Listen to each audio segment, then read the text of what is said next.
This question is asking, find the product of 49.7 and 0.984. So what that means is that we're multiplying this number by this number. So when I'm multiplying decimals, in this case, we are not going to line up the decimals. We're actually just going to multiply it like how you normally would do it. So we're going to do 4 times all of these, 8 times all of these, 9 times all of these, add them up together, and we'll see what the result is, because we're going to do something interesting at the very end. So let's just multiply it like how we normally would do. 4 times 7 gives me 28. Bring down the 8, carry the 2. 4 times 9 gives me 36, plus 2 gives me 38. Bring down the 8, carry the 3. 4 times 4 gives me 16, plus 9 gives me 19. So then we're going to move on. 8 times 7 gives me 56. Bring down the 6, carry the 5. 8 times 9 gives me 72, plus 5 gives me 77. Bring down the 7, carry the 7. 8 times 4 gives me 32, plus 7 gives me 39. And then we're going to do the same thing for 9. And 9 times 7 gives me 63. Bring down the 3, carry the 6. 9 times 9 gives me 81, plus 6 gives me 87. Bring down the 7, carry the 8. 9 times 4 gives me 36, plus 8, which gives me 44. And then we're going to add these up like how we normally do. So 8 plus nothing gives me 8. 8 plus 6 gives me 14. Carry the 1. 1 plus 9 plus 7 plus 3 gives me 20. Carry the 2. 2 plus 1 plus 9 plus 7 gives me 19. Carry the 1. 1 plus 3 plus 4 gives me 8. And then we just bring down the 4. So we multiplied it like how we would do 497 and 984, and it gave us a result of this number.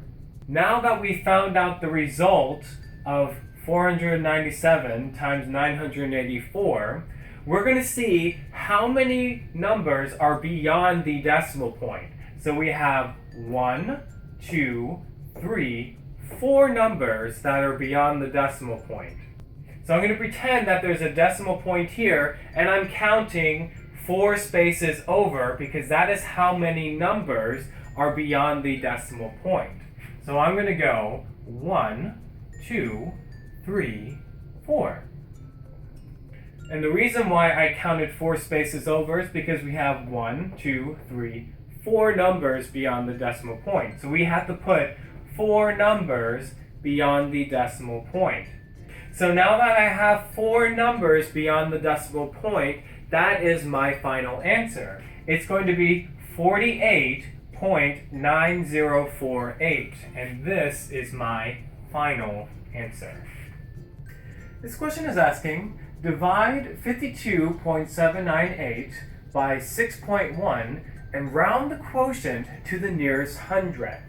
So we're going to use long division to divide 52.78 by 6.1. So before we start this problem, I don't like the divisor being a decimal. So what I'm going to do is I'm going to move the decimal 1 point to the right. And if I move this decimal 1 point to the right, I have to move the decimal for this one 1 point to the right. So I'm going to take this decimal, move it to over here. Take this decimal and move it over to here. So 61 can't go into 5, 61 can't go into 52, but 61 can go into 527. How many times? 8 times. 61 times 8 gives me 8. 8 times 1 gives me 8. 8 times 6 gives me 48. So 448. So I'm going to put 448 488 here, and subtract 527 by 488. 7 cannot be subtracted by 8. I'm going to take 10 from 2, make the 2 a 1, and make 7 a 17. 17 minus 8 gives me 9. 1 cannot be subtracted by 8, so I'm going to borrow from the 5, making it a 4, and making this an 11. 11 minus 8 gives me 3, and 4 minus 4 gives me 0. So the result is 39. And then I bring down the next number, which is 9. From here, I'm going to multiply 61 by some number to give me a number close to 399. Let's try 6. 61 times 6 is going to be 6 times 1, which is 6. 6 times 6 is going to be 36. So I have 366. 366. So 6 times 61 is going to give me 366.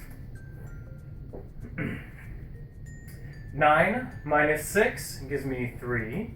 9 minus 6 gives me 3. And then 3 minus 3 gives me 0. So I have 33, and then I bring down the next number, which is 8. So now I need to multiply 61 by some number to give me a number close to 338. Let's try 5. 61 times 5 is going to give me 5 times 1, which is 5.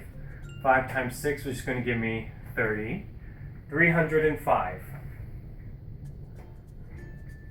So 5 times 61 is going to give me 305. 8 minus 5 gives me 3. 3 minus 0 gives me 3. And then I don't have any other number, but any number past 8 is going to be 0. So I'm going to drop down another 0. So 61 times some number is going to give me a number close to 330. Let's try 5 again. So 5 times 61 gives me 305. 0 can't be subtracted by 5, so it has to borrow from the 3. It gives me 2. And this gives me 10. 10 minus 5 gives me 5. 2 minus 0 gives me 2. And then I can bring another 0 down, and so on. But I'm going to stop here. And the reason is because the question asks, divide 52.798 by 6.1 and round the quotient to the nearest hundredth. So if I'm looking at the result, 8.655, this last 5 is in the thousandth position, and this 5 is in the hundredth position. So whenever you're rounding this number, you have to look to the right side of it, which is this number. In the rules of rounding, if it's the number 5, you round up. So this 5 is going to make this 5 to the next number, which is going to be 6. So if I'm rounding 8.655 and I'm rounding to the hundredth position, my answer is going to be 8.66, because this 5 is rounded up, making this 5 a 6. And 8.66 is my final answer.